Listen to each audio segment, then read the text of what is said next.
Welcome back to the Innovative Agency, everybody. It's great to be back here with you today. Sharon Toerek here. And I know from the conclusion of conference season, which as we're sitting here having this conversation with you, we're just at the kind of the end of the spring 2025 agency conference palooza.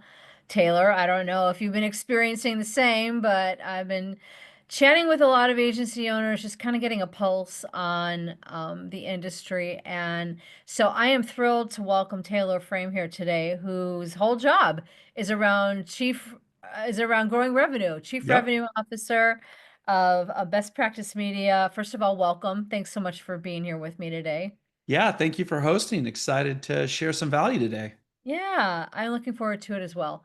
So I don't like, I'm not the kind of person who likes to give more air to things that are not necessarily 100% positive, but I will, I do have to be candid and say, I know there's a lot of agency owners out there feeling the strain of what the economy looks like. Although I think personally that some of that's a self-fulfilling prophecy, but it doesn't change the reality that what their clients or prospects are telling them and the ways their clients and prospects are slowing them down is a reality for them. It's just Yeah. something that they're having to adapt to.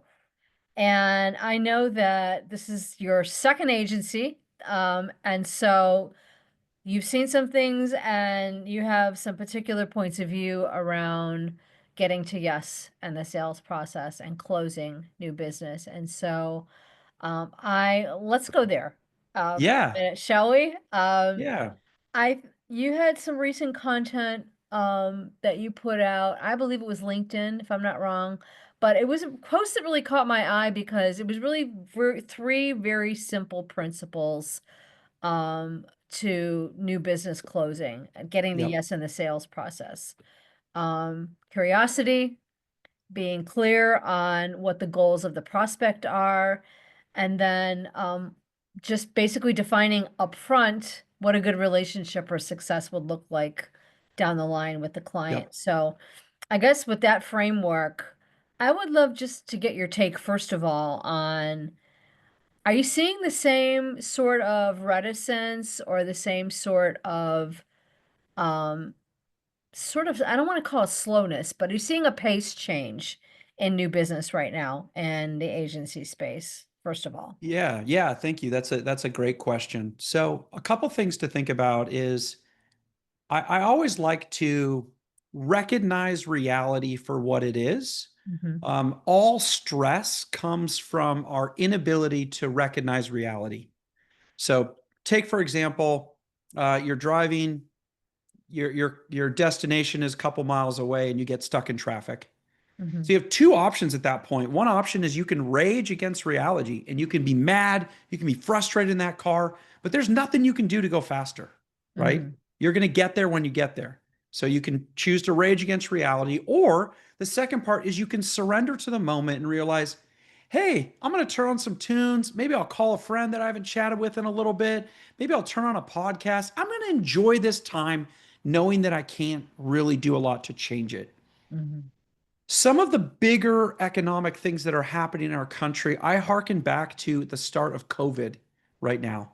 mhm, Very similar things are happening. People are really scared. People are making decisions based purely on emotion.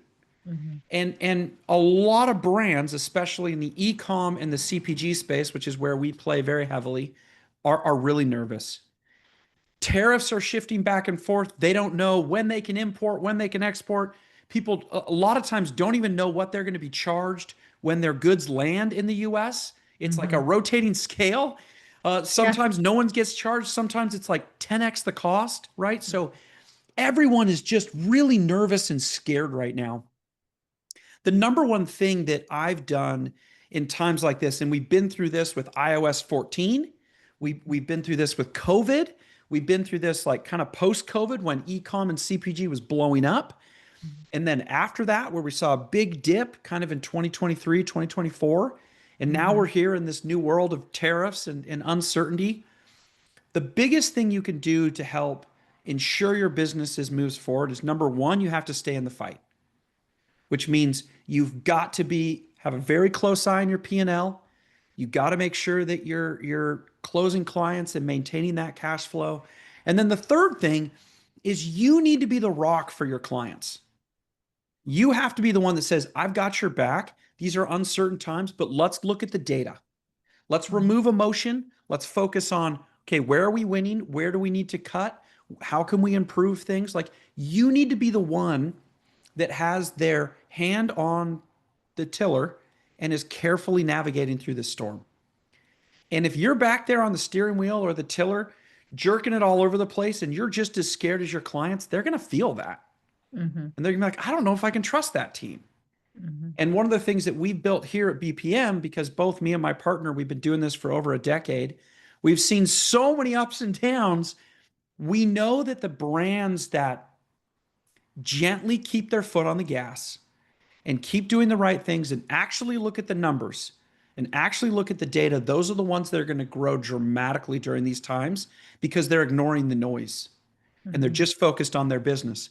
A lot of my businesses are still getting double digit returns right now. And that's because we keep, like a horse, we're putting blinders on them. We're saying, listen, don't listen to the news. Look at these data. Look at what we're doing inside your business. That's what matters. It doesn't matter what's on CNN or what's on Fox. So a lot of what you've said, there's two threads I want to pull out there. One is not shrinking from data. And so I guess my question about that is, what is your perception about the right data points for agency owners to be taking the lead on, or air account leads, whomever handles the account?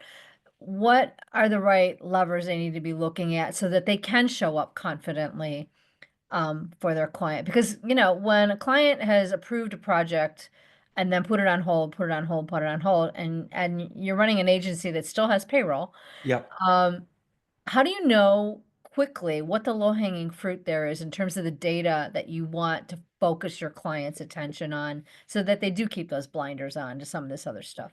Yeah. Yeah. So the first thing is you've got to know what's important to your client. And a lot of times it's not what you think.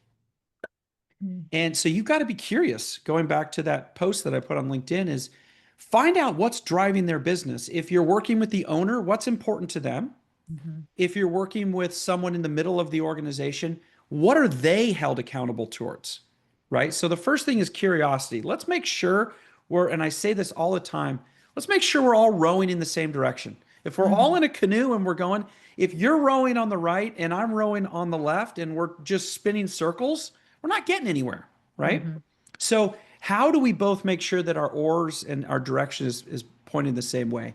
And you may be surprised what these brands are focused on. In our niche, I can speak to this very specifically. Brands really care about new customers Mhm. and they care about profitability on that first purchase. So we've built, and that we do this for ecom brands and for CPG brands, Mhm. we've built an entire model that we've called profit first funnels that does exactly that. It gets you new customers as profitably as possible. And then Mhm. all of our data and our reporting and our strategies talk about that and show that to the customer. So our customers are like, we are knocking it out of the park because we're hitting all of these metrics. Now, if you stacked us up against another agency that was just running like, we just do paid ads, like their overall numbers may be stronger, but they're not reporting on what the brand cares about. So Mhm. they're going to lose that business. So every agency needs to get really clear on like, why did this client hire me and what are they looking to achieve? And how do I show them those numbers in the most comprehensive way possible? Yeah. Your point's well taken because I think one of the biggest rap that agencies get, and a lot of times it's unfair, but sometimes it's accurate, is that not focusing on the data that the client actually Yeah, believes they should care about. And right? And so that's what causes churn. totally. That's what causes a lot of bad blood, especially in the digital space or in the Yeah. media buying space. Um, and so I'm all in on knowing what's important to your client and having those candid conversations with them. Yeah. Um, Here's a and tip that I give to everybody is when you have that first week of the engagement, there are so many tools out there, so many different things, especially in e-commerce. There's Hyros, there's Triple Whale, there's Northbeam, there's in-platform analytics, there's Shopify data. One of the first things we get clear with all our customers, we're saying, what is your source of truth? Like, Mhm. where are you looking? What's important to you? And we outline that and we say, all right, we can't change this. Like, this is now in stone. Like, if you're looking at attribution and you're using Shopify, great. My team has to optimize towards that, even if it's not the best metric, Mm, right? Because that's what the client cares about. yeah. We'll always come to the table with opinions and research and education and try to help them. But at the end of the day, they're the one writing the check. They're the one that like needs to look at the data that's important to them. It's our job to match that and make sure that, hey, we're all rowing in the same direction. And once again, we always try to lead with best practice or say, hey, if we're looking at that data source, here's the pros and the cons of that data source. We would Mhm. recommend you look over here. But if they're not willing to make that move, then you say, forget it. We're not going to look over here. This is what we're focused on. Yeah, yeah. Well, yeah, and I think one challenge that is not taking the time to do that is obviously the first big challenge, but the second challenge, and I'm wondering if you've got any experience shares around this, is what do you do when the client changes their true north? Because that impacts your success level in terms of being able to organically grow the account or even to close them if this is during the business development conversation. Yeah, this is one of the biggest challenges with digital is people move the goalposts Yeah. all the time. Um, we do a couple things. One, we record every single call. So Okay. if you've The said, lawyers would appreciate that. Yeah, yeah, got it. if you've said something, we have it in writing and we typically send it to you being like, this is our North Star. We're being judged on, let's say, for example, cost per acquisition and ROAS, and we have all this documented. Here's the sliding scale. This is all cleared. Do you agree? And the client's like, I agree. We're like, great. And when they begin to change those metrics, we go back to say, hey, listen, remember on May 15th on our last check-in call, we got 100% clarity. We also put that in Slack. You approved it in writing. Like, you can't change the game on us. Mhm. So we do a lot to show clarity and get on the same page and then maintain those things.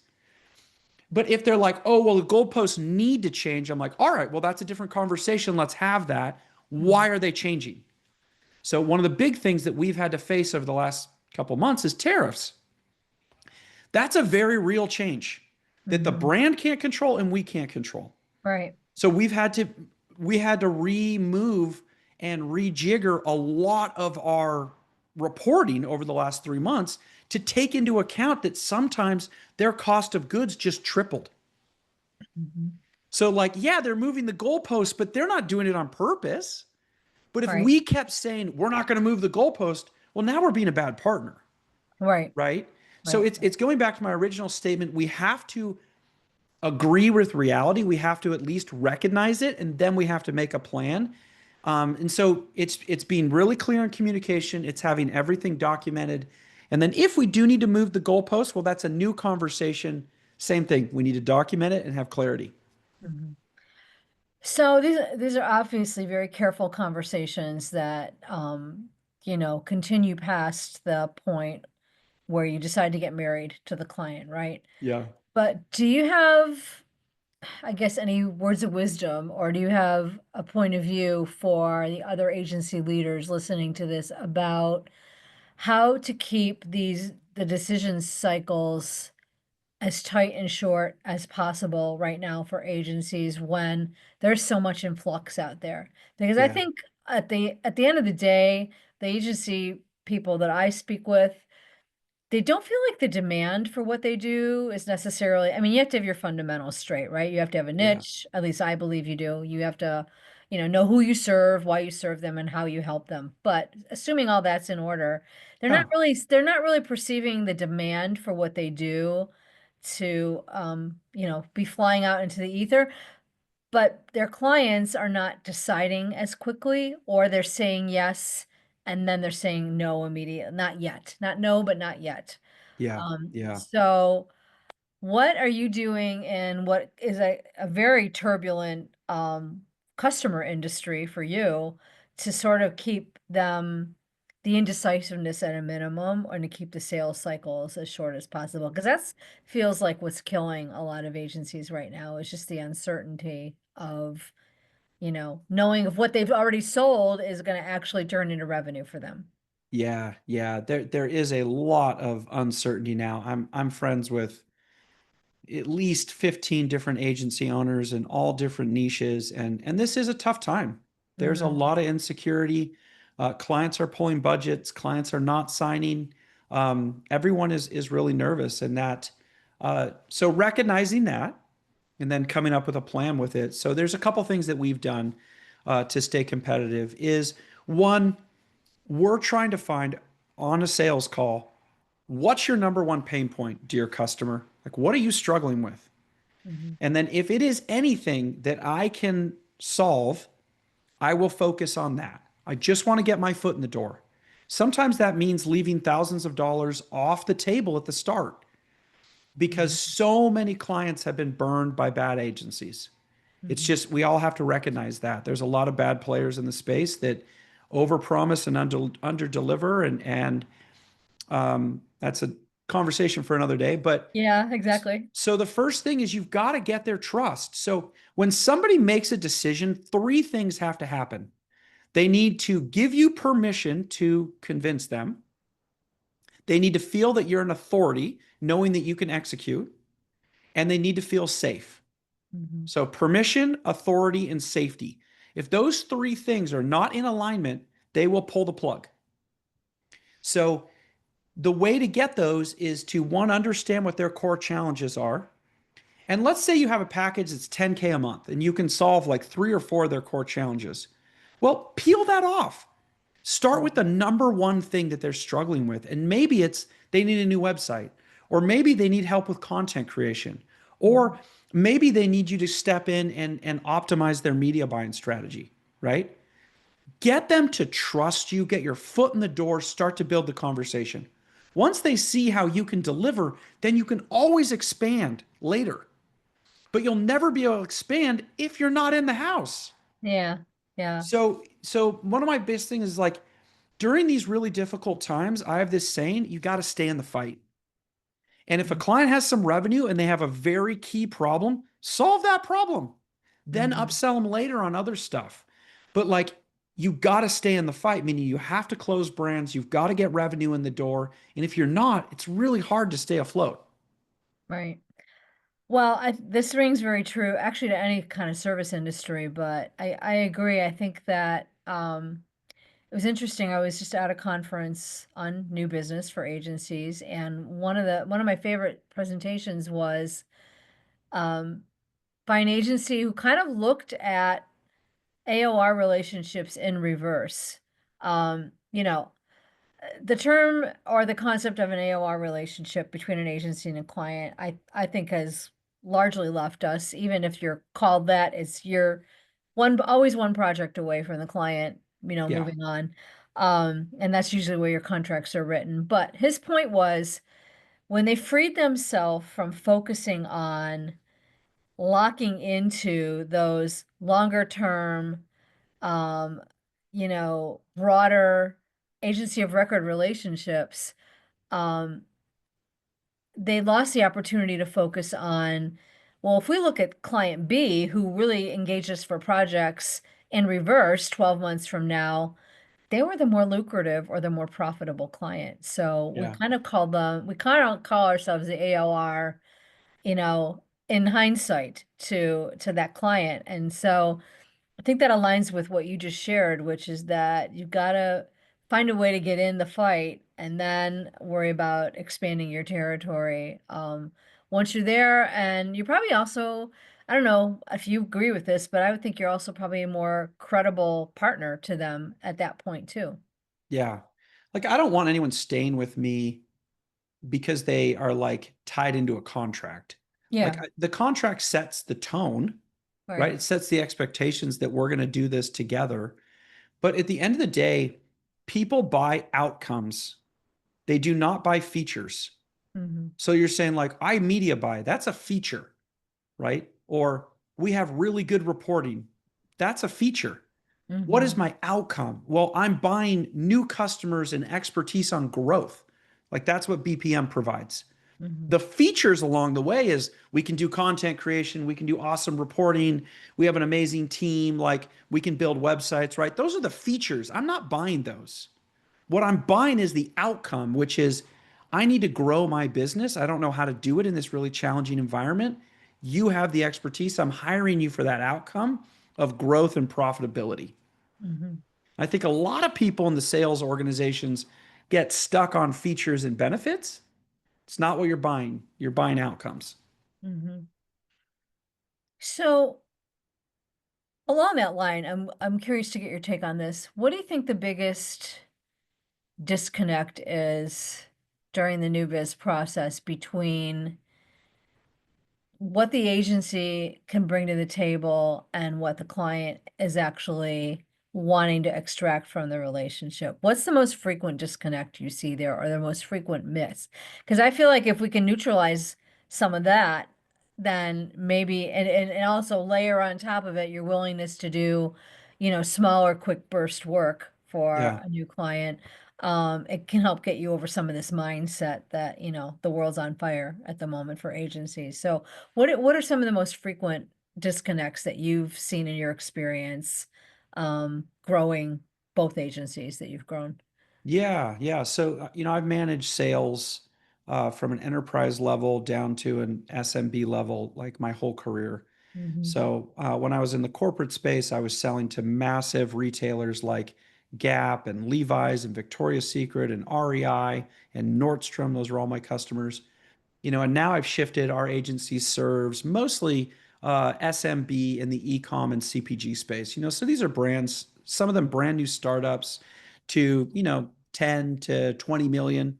So relatively small shops mhm, that we serve a lot now. And the number one miss that I see people make is they don't listen. mm, They simply don't listen. They jump on a call. They're like, let me tell you about me. And we're BPM and we do all this profit first funnels. And here's all this razzle dazzle. And here's all this really cool features and benefits. And they never take the time to be like, hey, tell me what's going on in your business. Where are you struggling? And then asking a couple follow up questions. They could be like, hey, our paid media isn't working. Okay, tell me more. Why? What mhm, isn't working about it? Where are you seeing the disconnect? And just taking maybe the first 20, 30 minutes of a sales call or a discovery call and just listening a little bit, mhm. then transition to the pitch, right? Get some frame of reference because your features, benefits, and outcomes may not be what they actually want. Right, So then you leave right. that sales call being like, I rocked that. And the customer's like, they didn't hear anything I said. Yeah, So that's the number one thing. We got to listen. got it. Okay. Yeah, I think that, it's times like these, or what we perceive to these times to be like, that sort of get us back to fundamentals, right? And it might seem quaint, but it's actually a good testimony for the fact that we need to get back to what actually works, which is making connections. And so I'd love to talk with you about that for a minute because we're all inundated with AI enabled solutions now. And not only do they help agencies on the generative side with the actual deliverables, but they're being ingrained into your workflow every day. Yep. So, what are at best practice? What are you all doing to sort of keep it human first, or keep it authenticity first in your business development and client service processes? Yeah. So we have a saying here, and we're investing heavily in artificial intelligence in every area of our business. But we have a saying here. We say uh, agency that is AI enabled or AI enhanced. So we have a human in the loop of everything. Mhm. So when you're talking with our team, when you're interacting with us, there is always a human there guiding the process, making sure that the outputs that we're creating are on point and good, right? So a human is always in the loop. So we hear all this like we're an AI first agency. I'm like, no, you're not. And for us, we are an AI enabled or AI enhanced Doesn't it agency. sound like what everybody used to say 15 years ago when they used the term digital or Yeah. digital agent? What agency is not digital now? I mean, yeah, Yes. same, So right? so we're going with the like, look, we've hired incredibly talented people on our team. We have an amazing team. What we're doing with AI is we're helping them be amazing faster. We're helping them get more data at their fingertips where they can consolidate insights and then take action. And Mhm, that's really when you hire an agency, that's what you're paying for is that expertise and ability to execute. mhm, And so AI for us is enabling that process. But the relationships we have, both in the sales process and in the client, like ongoing client, are absolutely crucial. Like mhm, they are the glue that holds everything together. And I believe that we always need to get back to fundamentals. And that's how I run my sales process. It's how we run our client services is we're talking to people human to human and we're saying, what's important to you? What do you need? Here's how we're going to help you get there. Right. And then mhm, lay out that plan and execute. So the AI is an absolutely crucial piece, but it's never going to replace your ability to connect with somebody. mhm. Right. So it has to enhance that, not replace that. Yeah, so true. So I don't want to miss the opportunity to tap into your experience observing the e-commerce marketplace over the past few years because, as you pointed out earlier, it's a different world now than it was right before the pandemic, and then it changed again quickly, after the pandemic started to resolve itself. And so walk us through how you sort of dealt with the quick changes and those contingencies when they occurred. And what do you see sort of over the next 18, 24 months as being some of the agency's biggest business development or sales hurdles because of the way the world is turning right now?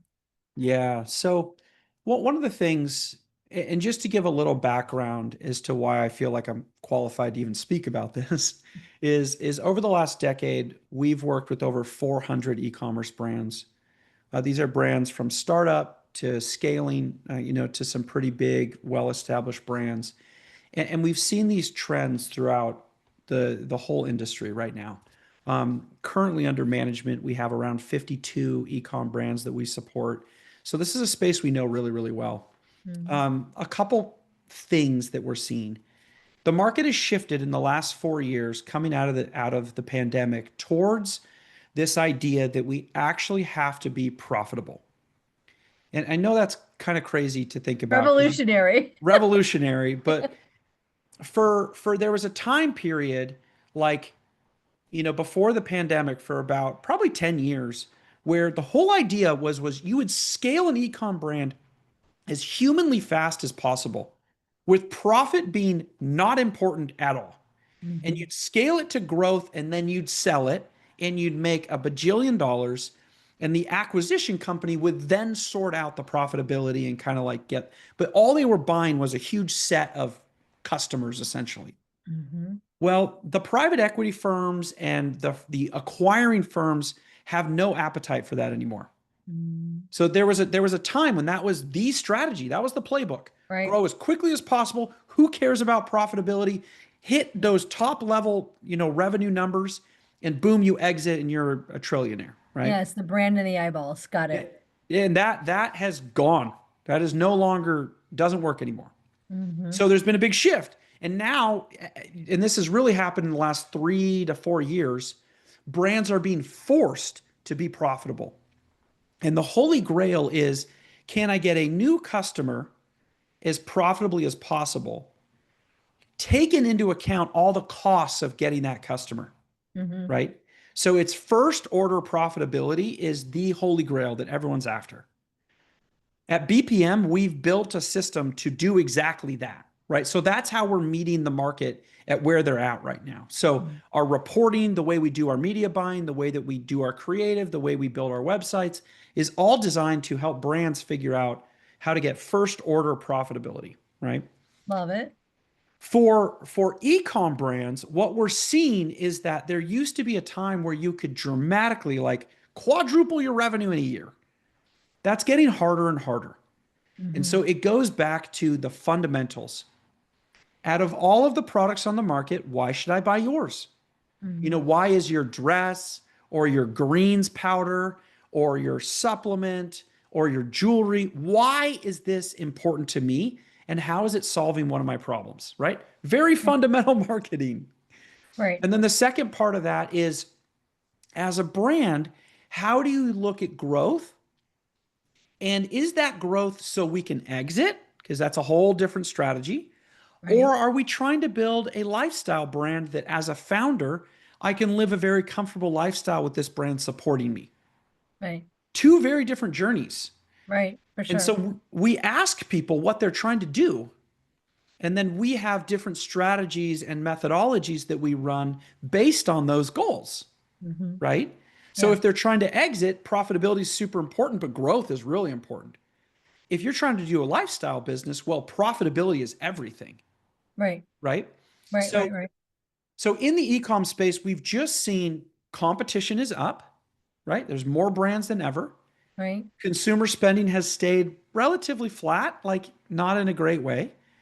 And so people are really investing in the brands that solve their problem and make their lives better. And so your marketing and the way that you do this goes back to those fundamentals. Crazy. I think it is so true that a lot of the agencies listening to this, the priorities of their clients have changed, and in some circumstances, the clients don't even know how to express the change. They're not even, I'm not going to say they lack the self-awareness, but they maybe don't have the same vocabulary to explain what it is they want and why. And so agencies are in the position to be pressing them on that. And you Yeah. should do that because that is the hallmark of the strategic advantage you bring to the relationship. So, Yep. um, which again is not revolutionary. That's always been true. It's just that times like these, when there's a lot of noise in the world, makes us sort of lose track of the fundamentals, right? Yeah, And what for is sure. different though is, and I take what you're saying, um, to be really true, which is that the puzzle pieces have shifted a little bit because the people that own these growing brands are counting the money differently and they're Yeah. looking at different assets within the organization. So, The um, second thing I'll say is that the e-com space has become incredibly crowded with tools and reporting systems and all of these dashboards. And so, influencers. yeah, I mean, there's so many things, Yeah. right? Both from a marketing perspective to a reporting perspective to all these bolt-on things. Yeah. And one of our jobs as an agency is to help an owner get clarity and filter through the noise. So we do a lot of saying, hey, here's the 10 metrics you need to be looking at. These other things don't matter. And helping them focused and get clarity and making them feel safe, right? That we can guide them through these turbulent times. And we can, we're doing it. And as they Right. see that happen, they're like, oh, okay, we're good. Like we're in Mhm. good hands. And so some of the things is just keeping people focused. The Right. shiny object syndrome, being like, well, if I buy this tool, then we'll know what's going on. I'm like, hold up. You already know what's going on. And here's the Yeah. data. We don't need to spend the money here. Yeah. Right. So it really is also going back to what I said is people need that authority and that safety to make the decision. We create that on an ongoing basis for our clients, and it's been amazing. Well, that is, I think, as good a mic drop as any. I think that we covered so much helpful territory for agency owners. So Taylor, I'm so grateful to you for sharing your expertise and your optimistic perspective, but it's not Pollyanna optimism. It's battle worn and it's Yeah. also it really is we've talked about some fundamental things that can give, I think, everybody listening some optimism about the way they're handling sales or advising their clients. So if folks want to learn more about what best practice does or want to get in touch with you, what are some of the best ways that they can do that? Yeah, so there's our website is bestpracticemedia.com. Mhm. We have a bunch of resources on there, and then you can book a call with my team as well. There's a form fill that you can fill out. I'm happy to meet with anybody, and I'm also very active on LinkedIn, Taylor Frame. So look me up, and happy to connect with anyone on that platform. Yeah, catch a shot of Taylor with his forehead dinged with his kid's Matchbox car. I don't know the story behind it, but I did see the photo. Well, Sharon, this has been a pleasure. Thank you so much for hosting. It's my great pleasure, and thank you for sharing your wisdom today on the Innovative Agency. We'll see all the rest of you the next time. Thank you for joining us, and everybody stay well until then.